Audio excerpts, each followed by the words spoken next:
जय श्री कृष्णा। आज से हम गरुड़ पुराण की कथा आरंभ करने जा रहे हैं। आइए जानते हैं क्या क्या विषय है। गरुड़ पुराण कथा। महर्षि कश्यप के पुत्र पक्षीराज गरुड़ को भगवान विष्णु का वाहन कहा गया है। एक बार गरुड़ ने भगवान विष्णु से मृत्यु के बाद प्राणियों की स्थिति, जीव की यमलोक यात्रा, विभिन्न कर्मों से प्राप्त होने वाले नरकों, योनियों तथा पापियों की दुर्गति से संबंधित अनेक गूढ़ एवं रहस्ययुक्त प्रश्न पूछे। उस समय भगवान विष्णु ने गरुड़ की जिज्ञासा शांत करते हुए उन्हें जो ज्ञानमय उपदेश दिया था, उसी उपदेश का इस पुराण में विस्तृत विवेचन किया गया है।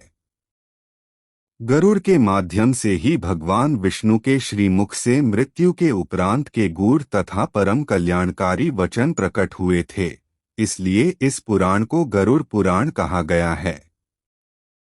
श्री विष्णु द्वारा प्रतिपादित यह पुराण मुख्यतः वैष्णव पुराण है। इस पुराण को मुख्य गारुड़ी विद्या भी कहा गया है। इस पुराण का ज्ञान सर्वप्रथम ब्रह्मा जी ने महर्षि वेद व्यास को प्रदान किया था। तत्पश्चात व्यास जी ने अपने शिष्य सूत जी को तथा सूत जी ने नैमिषारण्य में शौनकादि ऋषिमुनियों को प्रदान किया था। उत्तरखंड।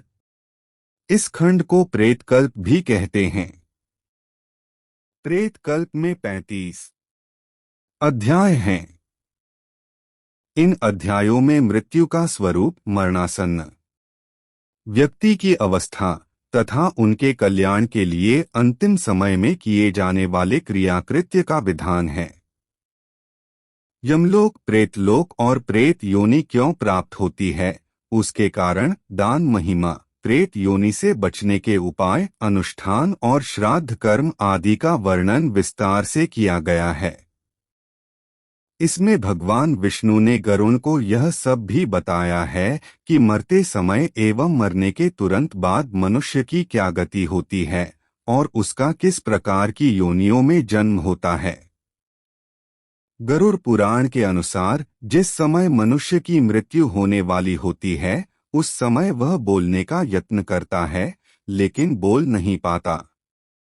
कुछ समय में उसकी बोलने, सुनने आदि की शक्ति नष्ट हो जाती है। उस समय शरीर से अंगूठे के बराबर आत्मा निकलती है, जिसे यमदूत पकड़ यमलोक ले जाते हैं। यमराज के दूत आत्मा को यमलोक तक ले जाते हुए डराते हैं और उसे नरक में मिलने वाले दुखों के बारे में बताते हैं। यमदूतों की ऐसी बातें सुनकर आत्मा जोर जोर से रोने लगती है। यमलोक तक जाने का रास्ता बड़ा ही कठिन माना जाता है। जब जीवात्मा तपती हवा और गर्म बालू पर चल नहीं पाती और भूख प्यास से व्याकुल हो जाती है, तब यमदूत उसकी पीठ पर चाबुक मारते हुए उसे आगे बढ़ने के लिए कहते हैं। वह आत्मा जगह जगह गिरती है और कभी बेहोश हो जाती है। फिर वो उठकर आगे की ओर बढ़ने लगती है। इस प्रकार यमदूत जीवात्मा को यमलोक ले जाते हैं। इसके बाद उस आत्मा को उसके कर्मों के हिसाब से फल देना निश्चित होता है। इसके बाद वह जीवात्मा यमराज की आज्ञा से फिर से अपने घर आती है। इस पुराण में बताया गया है कि घर आकर वह जीवात्मा अपने शरीर में फिर से प्रवेश करना चाहती है, लेकिन यमदूत उसे अपने बंधन से मुक्त नहीं करते और भूख प्यास के कारण आत्मा रोने लगती है। इसके बाद जब उस आत्मा के पुत्र आदि परिजन अगर पिंडदान नहीं देते तो वह प्रेत बन जाती है और सुनसान जंगलों में लंबे समय तक भटकती रहती है। गरुड़ पुराण के अनुसार मनुष्य की मृत्यु के बाद 10 दिन तक पिंडदान अवश्य करना चाहिए। यमदूतों द्वारा 13वें दिन फिर से आत्मा को पकड़ लिया जाता है।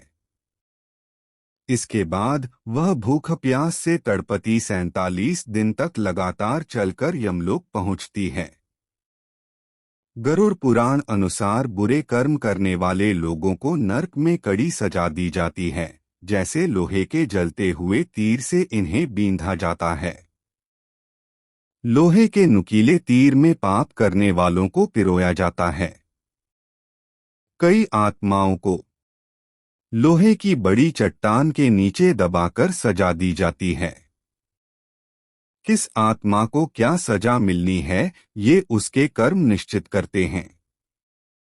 राधे राधे।